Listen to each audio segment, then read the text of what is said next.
we don't have a law. Pretty much how it went through the entire commercial break. Yes, I thought we'd come out with an answer on gun violence in America. No agreement between these two, but I wasn't actually really expecting. And neither one of us are carrying. I understand. No carry. I'd like us to. Right. No carry zone. I'd like. Next time. Let's No, move, next time. if we could, to the presidential race. Nolan, you and I talked on the phone last week as you were returning from a Republican get-together over on the west side of the state. No, it wasn't Republican. It was a Farm Bureau. Oh, Farm Bureau. I'm sorry, right. But you guys talked about the Republican candidates a lot at it, and you told me it's the strangest election cycle you can remember. You know, they had a straw poll of their members. There's 400 or 500 people in the audience. I assumed it would reflect sort of what the national polls have been reflecting, Trump and Carson. This had Carson like way up there, 40% of the folks in that audience were Carson, and then it was Cruz and Rubio just like that, and then Trump at about 11%. I can't read anything in this election that fits any pattern or that makes any sense to me. How many months now have we been talking about, well, Trump will inevitably implode, and he seems like to get up, like he gets up every morning and says, what can I do or say to get me out of this, and nothing works. He just keeps getting stronger. And I should point out, when you criticized Carson as a candidate at that gathering, they weren't happy, but you got booed. Yes, yeah. Tom, this is we were talking earlier before the program. You think there's still a lot of time, but we're only about 6 weeks away from the Iowa primary here. I mean, aren't we getting down to a And I think most polls show that in primary season, before the run-up, most people don't make up their minds until 3 or 4 weeks out. You know, I think people are just starting to tune in. I think the more they hear... Do you think this is pretty soft support that Trump has? I hope. You know, but I think it's not as strong as people think it is. I think we've already seen the Carson numbers start to float down. I think Trump eventually not over on the west side, I guess. That was interesting. I think Trump will do that as well.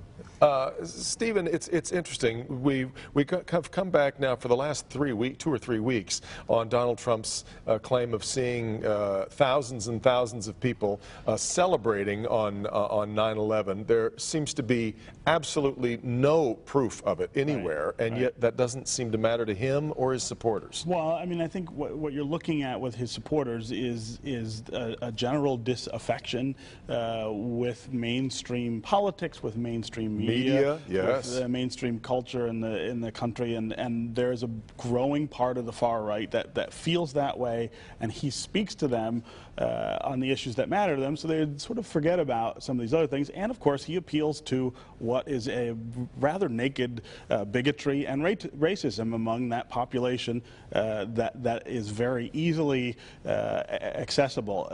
But at the same time, I think on the far left, you have that same feeling of disaffection. You look at how young African Americans feel right now about the police and in urban centers. I mean, there is something going on in the country with the people who are in the margins that's reflecting out in this presidential contest. And I don't know how it resolves itself eventually, but I think it goes beyond who's president next year. This is something we're going to be dealing with for a long time. He's moved back to the pack, but Bernie Sanders' early success seemed to be speaking to people that were disaffected on another part of the spectrum. What are your thoughts, Portia? Well, I mean, first of all, I thought that we would not be talking about Donald Trump anymore by this point because everybody predicted that he would, of course, implode, and he has not imploded. Flame out, right. So, again, there were a lot of people that were never sure that he was really all that interested in running, that this was also... I still don't think he's all that interested in being president. I really don't. Like Nolan said, I hate to agree with Nolan, but...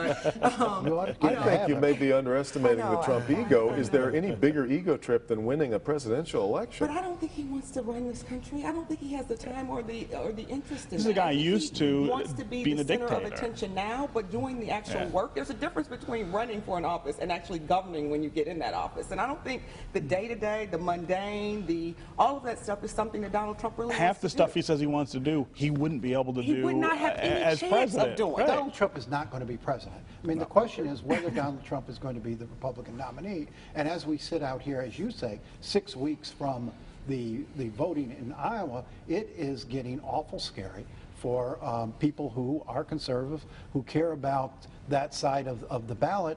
I mean, he doesn't seem to be slowing down. And I think what scares people in the party is also the notion of if he doesn't, if they don't give him the nomination, does he go third party on him? Yeah. And Well, there's so many I'm afraid sore we got to losers. wrap it up there. And I'm glad you get the last word that way, because congratulations on a terrific Short run timer. after Well, Detroit thank Free Press time. And thank you for being here as well. Meet the Press coming your way next, right after Mitch Albom's Heart of Detroit. Hope you have a great week. We'll see you next time right back here for Flashpoint.